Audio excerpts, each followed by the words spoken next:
Hi friends, നിങ്ങൾ ഈ വൃക്ഷം കണ്ടോ?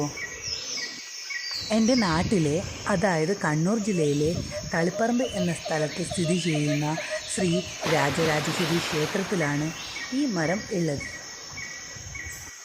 കണ്ണൂർ ജില്ലയിലെ ഏറ്റവും പ്രധാനപ്പെട്ട ക്ഷേത്രവും ഒരുപാട് പ്രത്യേകതകളുള്ള ക്ഷേത്രവുമാണിത്.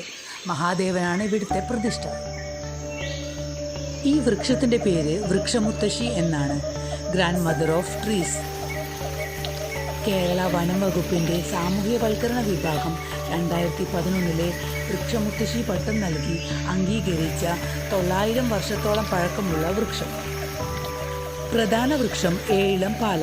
ഇതോടൊപ്പം അതിൽ അത്തി, എള്ള്, ഇത്തിൾ, അരയാൽ, പേരാൽ, ദന്തപാല അഥവാ വെട്ടുപാല എന്നിവയും കെട്ടിപ്പിടഞ്ഞു കിടക്കുന്നു. ഇത് വെറുമൊരു വൃക്ഷമല്ല, ചരിത്രവും പൈതൃകവും അനുഗ്രഹവുമാണ്. നിങ്ങൾക്കിത് നേരിട്ട് കാണുമ്പോൾ പണ്ട് നമ്മൾ കേട്ടിട്ടുള്ള യക്ഷിക്കഥകളിലെ പാലമരം എന്നൊക്കെ തോന്നും. എന്തൊരു വലിപ്പം!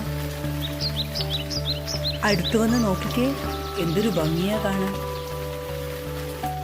നിങ്ങൾ ഈ വീഡിയോയിൽ കാണുന്നതിനേക്കാൾ ഒരുപാട് ഭംഗിയാണ് നേരിട്ട് കാണാൻ. ക്ഷേത്ര പരിസരത്ത് സ്ഥിതി ചെയ്യുന്നത് കൊണ്ട് തന്നെ ഈ മരത്തിന് ചുറ്റും നല്ല ഒരു പോസിറ്റീവ് എനർജിയാണ്.